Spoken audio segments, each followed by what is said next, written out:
नमस्कार। अगला वीडियो हमारा आ गया है 5000 प्लस प्रश्नों की श्रृंखला में। तो इन वीडियो को अच्छी तरह देखिएगा क्योंकि ये किसी न किसी एग्ज़ाम में आए हुए हैं। तो कोई ना कोई एग्ज़ाम में आए हुए हैं तो इसीलिए महत्वपूर्ण बन जाते हैं। तो चलिए हमारा प्रश्न अगला जिसका उत्तर आपको दिख गया है तो हम भी बता देते हैं कि नाथ पंथ के प्रणेता जो प्रणेता हैं वो कौन है? आदिनाथ। इसके बारे में अधिक जानकारी आगे देख लीजिए, आगे पढ़ लेंगे थोड़ा इसके बारे में जानकारी कि नाथ पंथ के प्रणेता आदिनाथ थे। यौगिक क्रियाओं के उद्धार के लिए नाथ संप्रदाय का उदय हुआ। नाथ संप्रदाय का संस्थापक आदिनाथ को भगवान शंकर का अवतार माना जाता है। जो इसके संस्थापक हैं वो आदिनाथ को शंकर का अवतार माना जाता है। इस संप्रदाय में 9 नाथ गोरक्षनाथ कितने थे? 9 नाथ थे। गोरक्षनाथ, ज्वालेंद्रनाथ, करणनाथ, गहनीनाथ, चरपटनाथ, रेवणनाथ, नागनाथ, भारतरीनाथ और गोपीचंद नाथ को मुख्य माना जाता है। आगे देख लेते हैं। गोरखनाथ के गुरु थे मत्स्येंद्रनाथ। नाथ पंथ को चलाने का श्रेय मत्स्येंद्रनाथ तथा गोरखनाथ को है। गोरखनाथ नाथ साहित्य के प्रारंभकर्ता थे। जो गोरखनाथ थे वो नाथ साहित्य के प्रारंभकर्ता थे। और प्रणेता कौन थे वो हमने पढ़ चुके हैं, आदिनाथ। अगला, नाथ संप्रदाय में हठ योग का क्या अर्थ है? हठ योग का हो का अर्थ है सूर्य और ठौ का अर्थ है चंद्र। तो दोनों का योग माना जाता है। इसका आंसर होगा चौथा, डी। गोरखनाथ ने हठ योग का उपदेश दिया था। हठ योग के सिद्ध सामंत पद्धति ग्रंथ के अनुसार हौ का अर्थ है सूर्य और ठौ का अर्थ है चंद्रमा। हौ का अर्थ है सूर्य और ठौ का अर्थ है चंद्रमा। इन दोनों के योग को हठ योग कहा जाता है। इन दोनों के योग को ही हठ योग कहा जाता है। गोरखनाथ ने ही 6 चक्रों वाला योग हिंदी साहित्य में चलाया था। बहुत महत्वपूर्ण हो जाता है कि 6 चक्रों वाला योग मार्ग किसने चलाया था? तो गोरख। अगला प्रश्न देख लीजिए। निम्नलिखित में से सिद्ध साहित्य के विषय में कौन सा कथन सत्य नहीं है? देखिए इसमें से कौन सा कथन सत्य नहीं है वह देखना है हमने। सिद्ध साहित्य का झुकाव सहज साधना की ओर था। सिद्ध साहित्य के प्रथम कवि सरहपा थे। सिद्ध साहित्य की रचना चर्यापदों या दोहों में हुई है। सिद्ध साहित्य का प्रणयन पिंगल भाषा में हुआ था। यह ही गलत है। देखिए थोड़ा सा इसके बारे में हम डिटेल जानकारी ले लेते हैं जो महत्वपूर्ण हो जाएगी हमारी परीक्षाओं के लिए। डॉक्टर तोसी तोरी अपनी पुस्तक पुरानी राजस्थानी में गुजरात और राजस्थान के पश्चिमी भाग की भाषा को पुरानी पश्चिमी राजस्थानी एवं सूरसेन तथा राजस्थान के पूर्व भाग की भाषा को पिंगल अभ्रंश नाम देते हैं। सिद्ध साहित्य का प्रणयन पिंगल भाषा में नहीं हुआ था। देखिए सिद्ध साहित्य का प्रणयन पिंगल भाषा में नहीं हुआ था। अगला प्रश्न देख लेते हैं हम। अगला प्रश्न क्या है हमारा? देखिए अब हमारी भक्ति काल आ गई तो आपको बहुत मज़ा आने वाला है इस सीरीज़ को देखते हुए। अब भक्ति काल आ गया है तो बहुत अच्छा लगेगा आपको वीडियो देखने में। अगला प्रश्न क्या है हमारा? समग्र भक्तिकालीन काव्य पर कौन सी विशेषता लागू होती है? कौन सी विशेषता लागू होती है? देखिए इसमें है अहंकार का त्याग।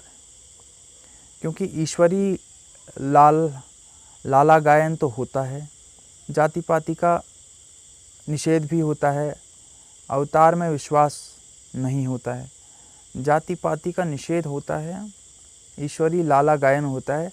सबसे महत्वपूर्ण कौन सी विशेषता लागू होती है? जो अधिकतर विशेषता लागू होती है वो कौन सी है? अहंकार का त्याग।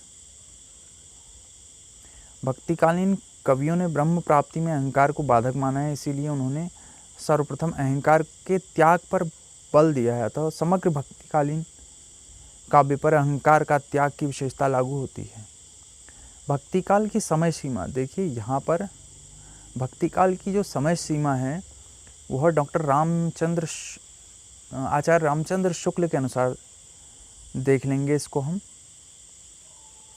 या नॉर्मल ही करेंगे क्योंकि आचार्य रामचंद्र शुक्ल ने तो 1375 से 1700 ईस्वी तक का दे रखा है, मगर यहाँ पर तो कहीं पर दिया नहीं है, तो शायद इसका उत्तर उपयुक्त में से कोई नहीं होना चाहिए, क्योंकि 1375 यहाँ पर दिया है तो यहाँ पर 1850 करा है, तो इसके लिए इसका उत्तर होना चाहिए था डी। हाँ देखिए, हिंदी साहित्य में भक्ति काल का समय विक्रमी संवत 1375 से 1700 तक माना जाता है। भक्ति काल को ज्ञानाश्रयी शाखा, प्रेमाश्रयी शाखा, कृष्णाश्रयी शाखा तथा रामाश्रयी शाखा में विभक्त किया जाता है। ज्ञानाश्रयी शाखा के प्रमुख कवि कबीरदास, रैदास और सूरदास हैं। प्रेमाश्रयी शाखा के कौन हैं? प्रमुख कवि हैं मलिक मोहम्मद जायसी। और कृष्णाश्रयी शाखा के हैं सूरदास, नंददास, कृष्णदास, परमानंद दास, कुंभन दास, गोसाई, गोविंद दास, मीराबाई, नरोत्तम दास, रहीम दास और रसखान। अब अगला प्रश्न देख लेते हैं। संवत 1375 से 1700 तक के साहित्यिकों की भावधारा को परिलक्षित करता है। कौन सी भावधारा को परिलक्षित करता है? भक्ति की। भक्ति काल है तो भक्ति की भावधारा को परिलक्षित करेगा। भक्ति के स्रोत को दक्षिण से उत्तर में प्रसारित होने के सिद्धांत का समर्थन करने वाले विद्वान हैं। क्या भक्ति के स्रोत को दक्षिण से उत्तर भारत में प्रसारित होने का सिद्धांत का समर्थन किसने किया था? आचार्य रामचंद्र शुक्ल ने। अगला प्रश्न देख लेंगे हम। हाँ, थोड़ा इसके बारे में जानकारी ले लेते हैं जो महत्वपूर्ण है। आचार्य रामचंद्र शुक्ल के अनुसार भक्ति का जो स्रोत दक्षिण भारत की ओर से धीरे धीरे उत्तर की ओर पहले से ही आ रहा था, उसे राजनीति परिवर्तन के कारण शून्य पड़ते हुए जनता के हृदय में एक फैलने के लिए पूरा स्थान मिला। शुक्ल जी की स्थापना का हमेशा खंडन कौन करते हैं? तो वो हैं द्विवेदी जी, हजारी प्रसाद द्विवेदी। कथन सही है कि नैतिक, सांस्कृतिक जिजीविषा और आध्यात्मिक संपन्नता को उद्घोष करने वाले भक्ति साहित्य हतपर्द पराजित जाति की संपत्ति नहीं। वो मानते हैं कि यह पराजित जाति की संपत्ति नहीं है। अन्य महत्वपूर्ण तथ्य देख लेते हैं, बहुत महत्वपूर्ण है जो कि ग्रेयर्सन, वेबर, कीथ विल्सन इत्यादि विदेशी विद्वानों के मत है कि भक्ति के उद्गम में ईसाइयों का प्रभाव है। बहुत महत्वपूर्ण है। कौन कौन मानते हैं? ग्रेयर्सन, वेबर और कीथ विल्सन आज इस मत को प्रायः अमान्य सिद्ध कर चुके हैं। अच्छा, अब इसमें बाल गंगाधर तिलक क्या कहते हैं? बाल गंगाधर तिलक, कृष्ण स्वामी अय्यर, डॉक्टर एच राय चौधरी, आचार्य रामचंद्र शुक्ल, हजारी प्रसाद द्विवेदी आदि विद्वानों ने तथ्यात्मक साक्ष्यों और प्रबल तर्कों के सहारे ऐसी भ्रांत धारणाओं का खंडन करते भक्ति का उदय प्राचीन भारतीय स्रोत से सिद्ध किया है। आगे कुछ लोगों ने तत्कालीन रूप में परिस्थिति प्रेरणा के रूप में मुस्लिम आक्रमण और राज स्थापना से भक्ति आंदोलन को जोड़ा है, जिसमें रामचंद्र शुक्ल प्रमुख हैं। अगला प्रश्न देख लेते हैं। हिंदी भक्ति काल बाहरी आक्रमण की प्रतिक्रिया है। बाहरी आक्रमण की प्रतिक्रिया है कौन कहते हैं? आचार्य रामचंद्र शुक्ल कहते हैं। देखिए, इसके बारे में थोड़ा सा हम पढ़ लेते हैं जो जानकारी महत्वपूर्ण हो जाएगी हमारी परीक्षाओं के लिए। ग्रेयर्सन, रामचंद्र शुक्ल और हजारी प्रसाद द्विवेदी भक्ति के उदय की व्याख्या 3 भिन्न भिन्न रूपों में करते हैं। ग्रेयर्सन ने यह बाह्य प्रभाव है, रामचंद्र शुक्ल ने बाहरी आक्रमण की प्रतिक्रिया है और हजारी प्रसाद द्विवेदी ने महज भारतीय परंपरा का अपना स्वतः स्फूर्त विकास मानते हैं। ये क्रमशः विदेशी और लोक पक्ष को महत्व देने की अलग अलग परिणतियाँ। रामानुजाचार्य ने किस दर्शन का प्रतिपादन किया? रामानुजाचार्य ने किया देखिए, शुद्धाद्वैतवाद तो किया था, विशिष्ट द्वैतवाद किया था रामानुजाचार्य ने तो विशिष्ट द्वैतवाद। शुद्धाद्वैतवाद किया था वल्लभाचार्य ने।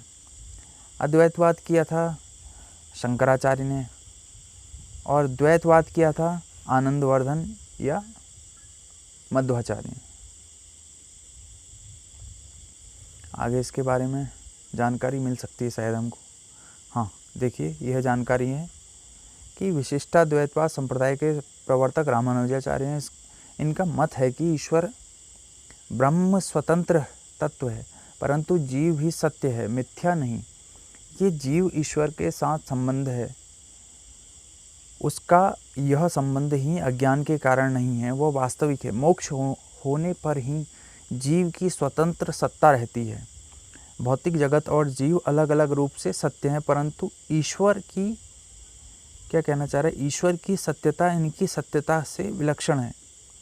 ब्रह्म पूर्ण है, जगत जड़ है, जीव अज्ञात और दुख से घिरा है। ये तीनों मिलकर एकाकार हो जाते हैं, क्योंकि जगत और जीव ब्रह्म के शरीर हैं और ब्रह्म इनकी आत्मा तथा नियंता में ब्रह्म से पृथक इनका अस्तित्व नहीं है। ये ब्रह्म की सेवा के लिए ही है। आगे पढ़ लेंगे। विशिष्टाद्वैतवाद के प्रतिपादक रामानुजाचार्य, आपने अभी पढ़ा है। देखिए, आलावार भक्तों की कितनी संख्या है? आलावार भक्तों की संख्या है 12।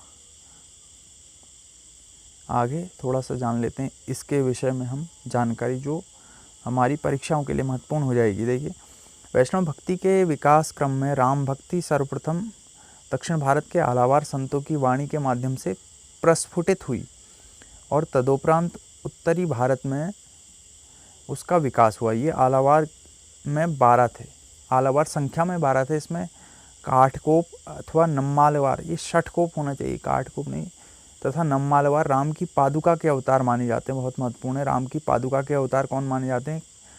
षठकोप या नम्मालवार।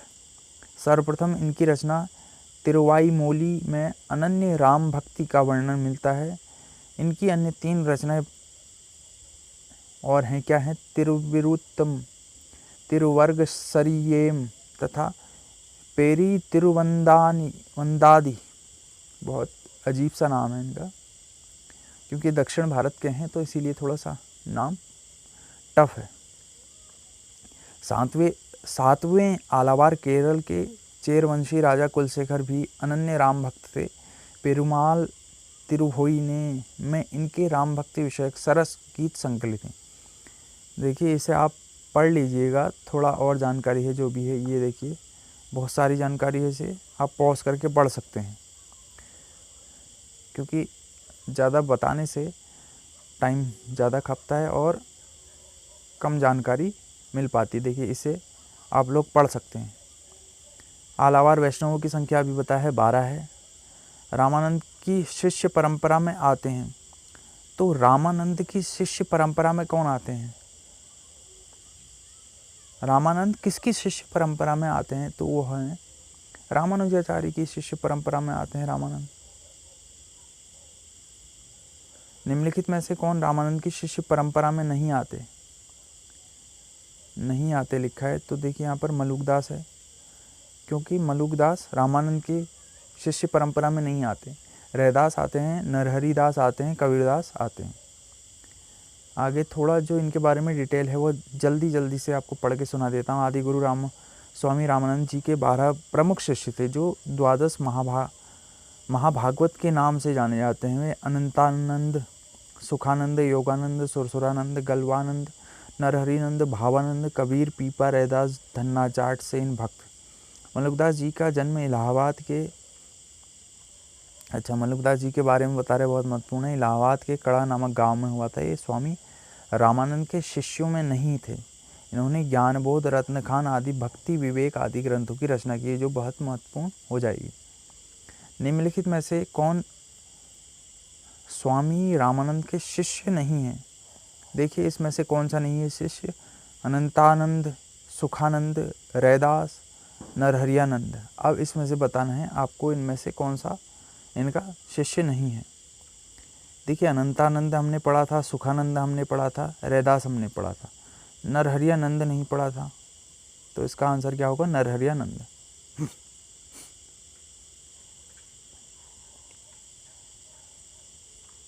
आप सोचे होंगे नरहरिया कुछ तो पढ़ा था हमने, नरहरियानंद नहीं पढ़ा था। तो क्या पढ़ा था देख लेते हैं अभी। नरहरिनंद है वो, नरहरियानंद नहीं है, नरहरिनंद है। देखिए, नरहरिनंद है, नरहरियानंद नहीं है, तो इसीलिए इसमें नरहरियानंद इसका आंसर माना गया है।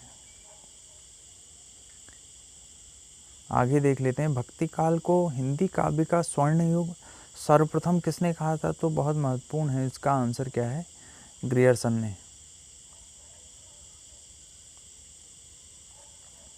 हिंदी में किस काल को स्वर्णयुग कहा जाता है? तो भक्ति काल को। हिंदी साहित्य में भक्ति काल को स्वर्णयुग, ये पढ़ लीजिए आप लोग, बहुत महत्वपूर्ण हो जाएगा, इसे पॉज करके पढ़ सकते हैं आप लोग। भक्ति का नाम पूर्व मध्यकाल किस आचार्य ने दिया था? देखिए, भक्ति का नाम पूर्व मध्यकाल किसने दिया होगा, आप बता सकते हैं। इसमें नगेंद्र हैं, डॉक्टर नगेंद्र। देखिए, अगर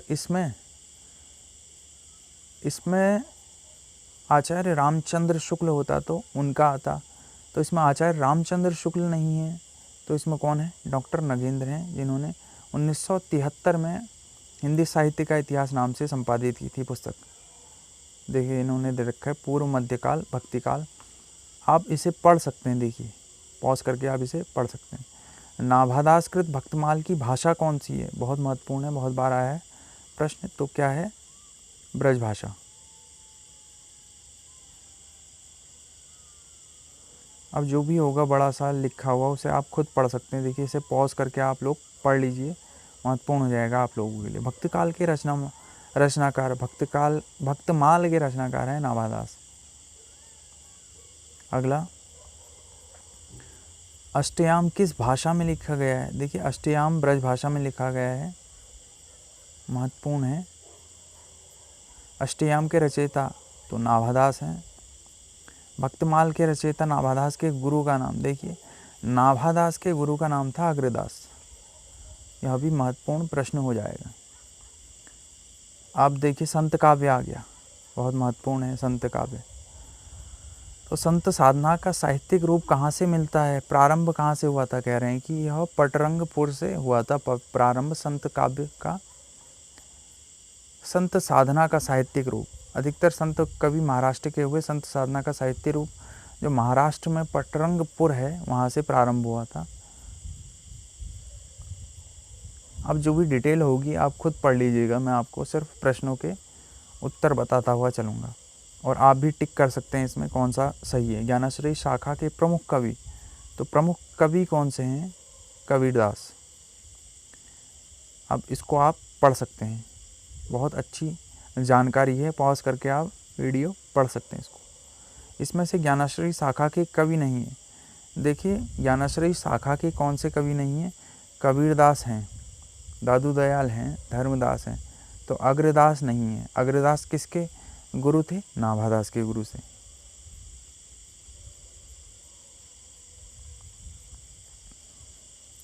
प्रमुख संत कवि कौन से हैं?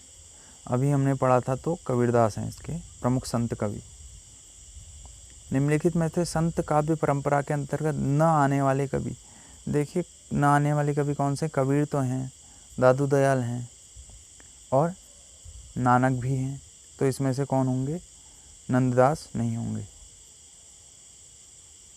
निर्गुण संत कवियों में सर्वाधिक शास्त्राज्ञ एवं सुशिक्षित थे, कौन थे इनमें से? सुंदरदास सर्वाधिक शास्त्रज्ञ एवं सुशिक्षित थे।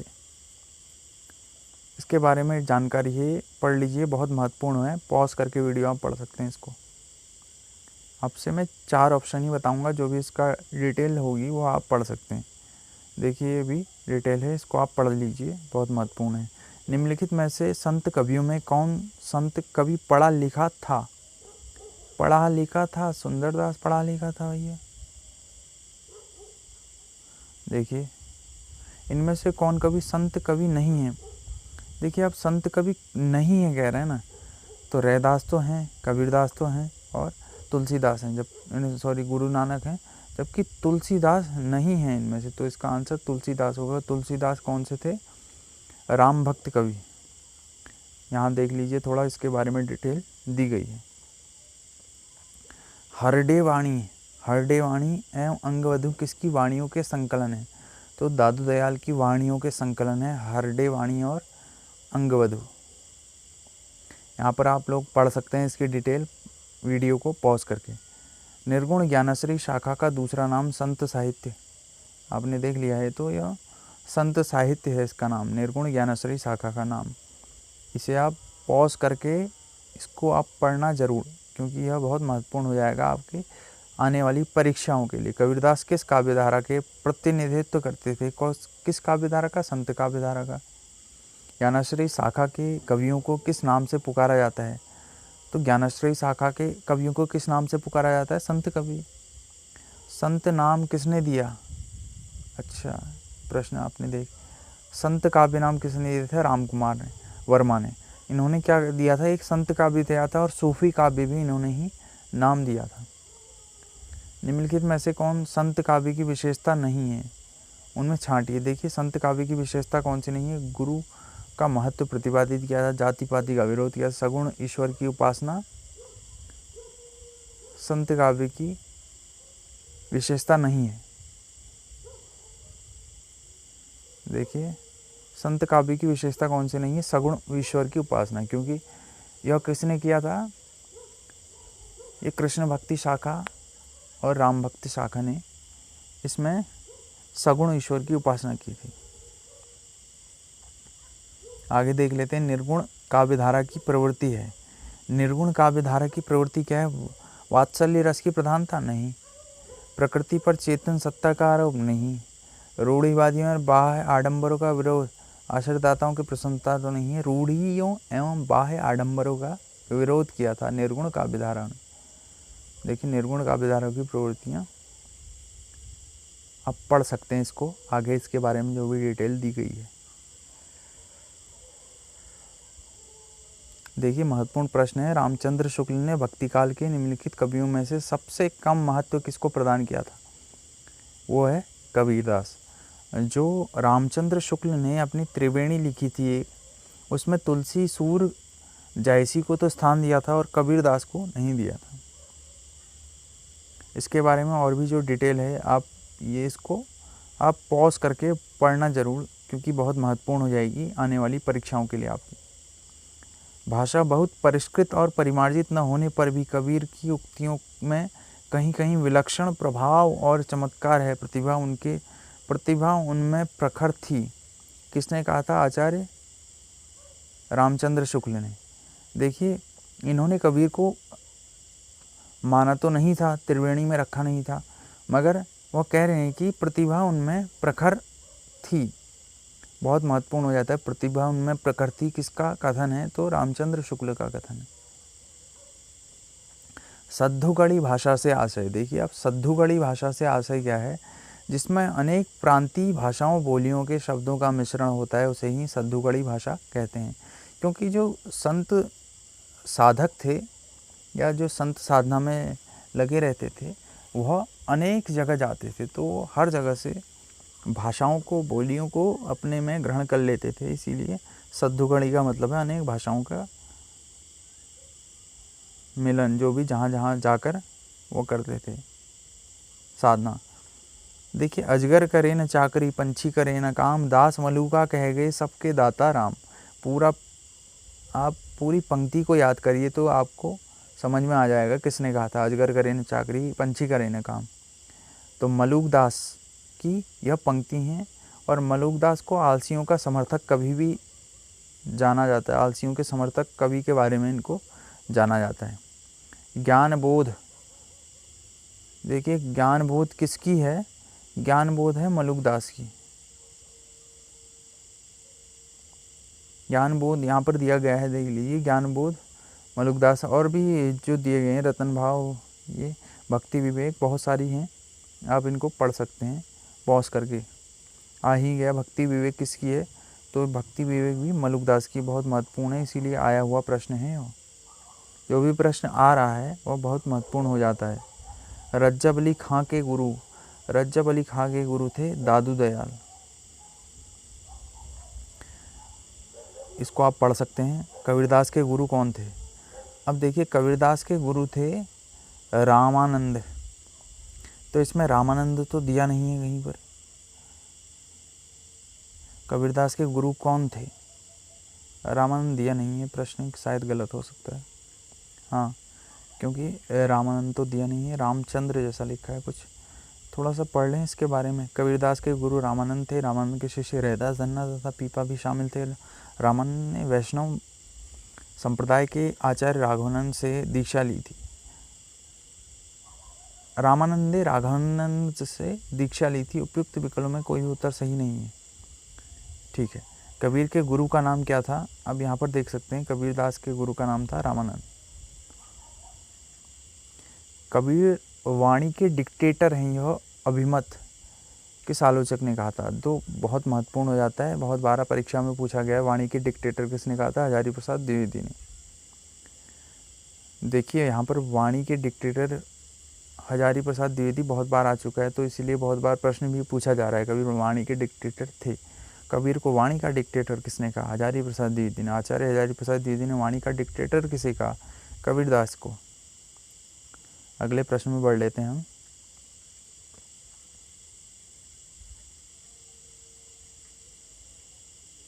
क्या है प्रश्न? कबीर ने जिस प्रकार एक निराकार ईश्वर के लिए भारतीय वेदांत का पल्ला पकड़ा, उसी प्रकार उस निराकार ईश्वर की भक्ति के लिए सूफियों का प्रेम तत्व लिया और अपना निर्गुण धूमधाम से निकाला।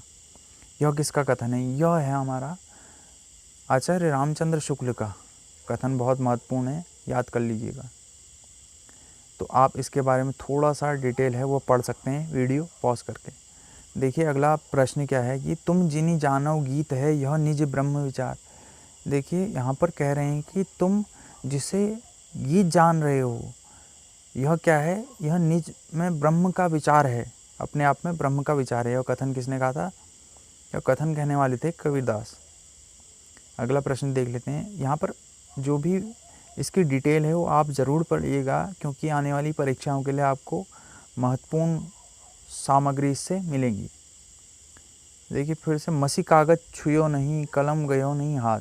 तो यहाँ पर कागज़ को छुआ नहीं है और कलम को किसने हाथ नहीं लिया है? कबीरदास ने।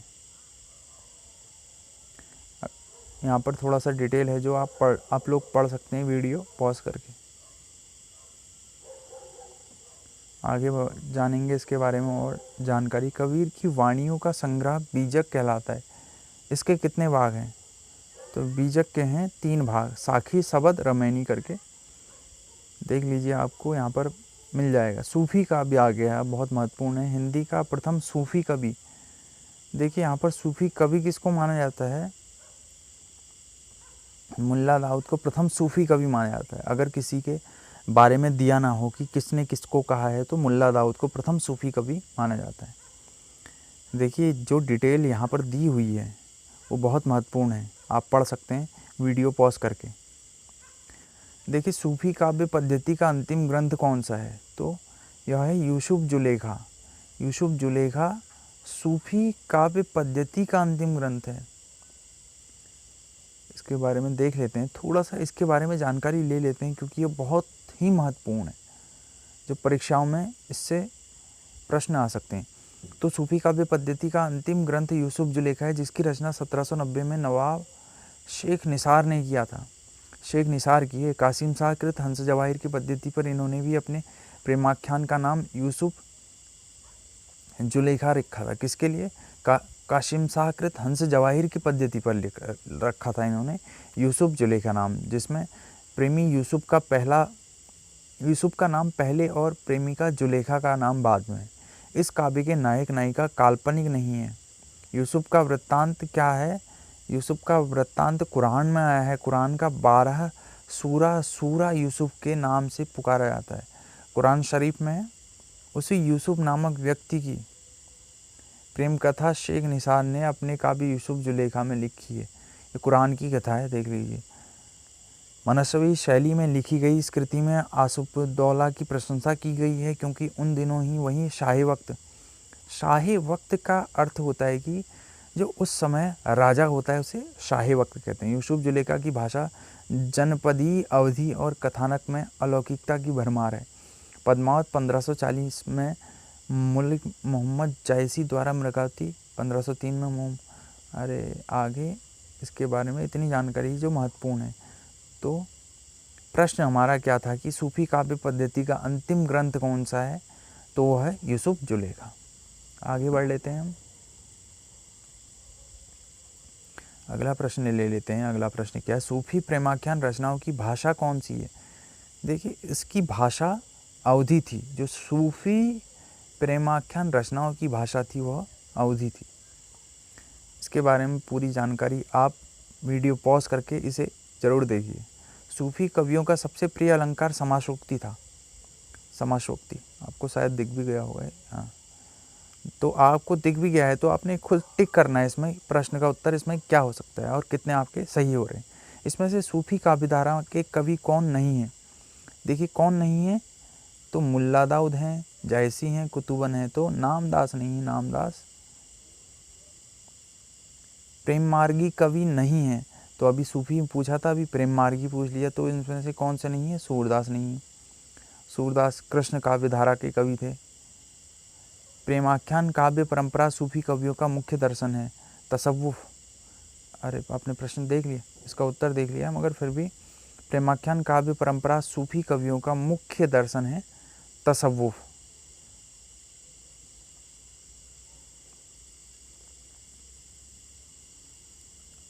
अच्छा, इसके बारे में जो दिया गया है वो जानकारी बहुत महत्वपूर्ण है, तो इसीलिए इसे देख लेते हैं कि सूफी दर्शन को तसव्वुफ कहा जाता है। सूफी शब्द की उत्पत्ति को लेकर बहुत से मत हैं। कुछ विद्वानों का मत है कि सूफी शब्द सफ़ा से निकलता है, जिसका अर्थ है विशुद्धता, मन, विकार और कर्म की विशुद्धता। जिन लोगों के बारे में शब्द बोला गया उनका चित्त शुद्ध होता है और खुदा की मोहब्बत के साथ साथ उनके दिल में उनके बंदों के लिए मोहब्बत पाई जाती है। सूफियों ने दुनिया को प्यार और अमन की तालीम दी है। सूफी कवि मतों में प्रसिद्ध 4 सिलसिलों के नाम इस प्रकार हैं। कादरी सिलसिला, पहले तो सबसे पहले चिश्ती, कादरी, नक्शबंदिया, सोहरावर्दी सिलसिला, तो यह बहुत महत्वपूर्ण है। अनहक मैं ही ब्रह्मा हूँ, किसने कहा था? यह कहा था मंसूर कवि ने। महत्वपूर्ण है, आप भी टिक करते हुए चलिए अपने हिसाब से, क्या आंसर आपके हिसाब से हो सकता है, और जो गलत हो रहा है उसे आप अपने रजिस्टर या नोटबुक में नोट कर सकते हैं। आचार्य रामचंद्र शुक्ल ने प्रेमाख्यान परंपरा का हिंदी में प्रवर्तन प्रथम कवि, देखिए आचार्य रामचंद्र शुक्ल के अनुसार कौन है इसके? कुतुबन।